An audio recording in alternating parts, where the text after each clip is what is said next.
Hi, everyone. It's Shelley. This is episode 6 of SNOWED. The Michael Snow is a fraud story.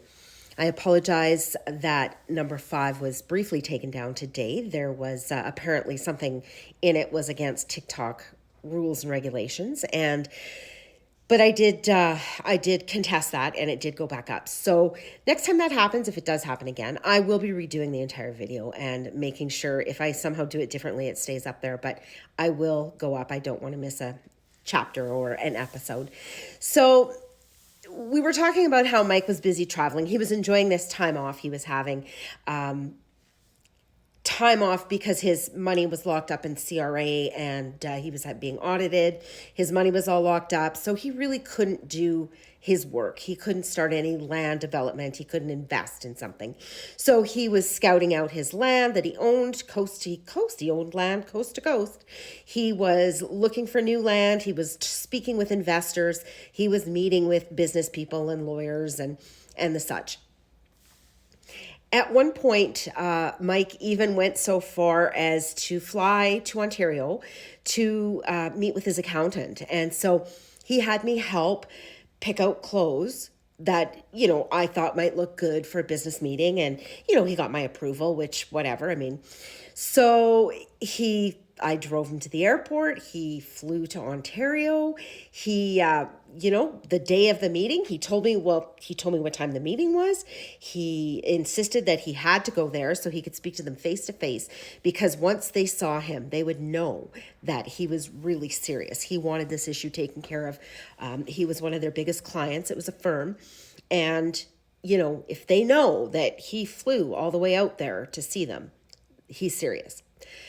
He called me right away when he got out of his accountant's meeting, let me know that they were on it, they were on top of it, and they apologized profusely, and they are going to call the CRA and get this pushed forward. And they understand how difficult this is for him. So there was no accountant, and he literally did fly to Ontario. So I don't know, maybe there was another woman there. Actually, I do think that there was another woman there. So, and I'll get to that. So in the meantime, some of the other things Mike enjoyed doing was flying. He was taking flight training lessons. He only had a short period of time, maybe 10 more hours. I think he mentioned that he had to take flight lessons and he would become a certified flight instructor. So he was busy doing that. I know now that he was actually taking beginner flight lessons. So, and he does like to portray himself as a helicopter pilot and a fixed wing pilot. So let me insert some photos here so you can see some of the ways that Mike likes to portray himself.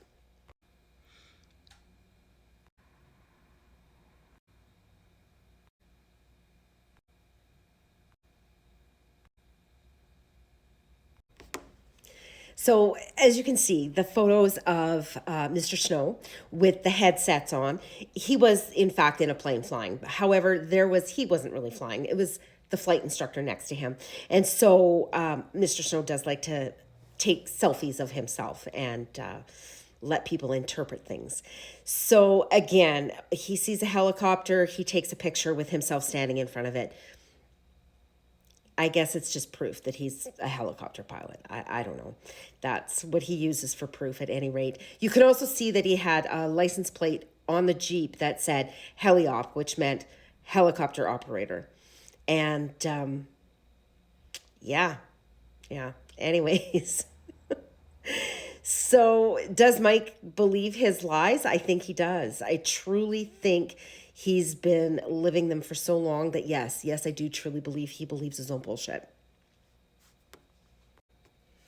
At this point also, while Mr. Snow and I were doing quite a lot of traveling, we would travel extensively east, west, and he would show me land that he owned. And you have to understand that it was very he'd stop and he'd point out, do you understand, he would say things like, yeah, so when we developed this, we did this, and then we had to fix that so that we could put this there. And then we built this up. And when we were advertising it with our realtor, blah, blah, blah, Mr. So-and-so, then we had to do this and that. And we were attracting a lot of people overseas that wanted like this type of area in BC. And I mean, he really could talk the talk, and he'd point out another area and he'd say, this still has to be developed, this is my plan for this. He didn't own the land, but he could make you believe he did. Really and truly, he could make you believe that he did. So at this point, he was also showing me houses, and we were looking at land that we were possibly going to build on, a piece of property that we would build this acreage on. And he went so far as to take me through show homes. He pointed out homes. He was constantly having me take pictures of homes, or he would send me pictures of elaborate houses and say, like, do you like this one? Sure, I like that one. He could really talk the talk. We would also, he'd play this game where he'd say, get your phone out. Let's make a list of what we want in a house. And I want a pool and a hot tub and a library and a gun safe. And, we'd go through all these things. But I'm going to show you a picture of one of the homes that he did actually take me through. So this house, he actually took me through this house. It was in BC, and or just maybe Alberta, just on the border there. Obviously, he knew the person who was building it, because he knocked on the door. He knew him. The man knew him. Maybe somebody he'd also bullshitted to. I'm not really certain. But I had a tour of this house, and Mike actually asked this man if he could use these same house plans. Beautiful house, stunning house. Just one of many. One other thing I want to bring up, so this goes back to, again, a previous episode about how Mike, Mr. Snow, likes to portray himself as a military man, as a Marine from the Marine Corps, U.S. Marine Corps. He has these dog tags that he's given quite a few of the women in his life. They're fake. I also wanted to show you a picture of Karen. Karen was Mike's driving partner, business partner, and friend. I really liked Karen. I really enjoyed her. But as things progressed and I was begging her for information and help, she blocked me. So a little bit of jumping back and forth, and I do apologize for that. I don't profess to be a public speaker. I'm just out here telling my story, and while I am trying to make it as chronological as I can, sometimes things pop into my head. One other point, as Mike was, we're going to be building a house, let's look at land. Here's some houses. Do you like this style? Do you like this style? Come look at my friend's house.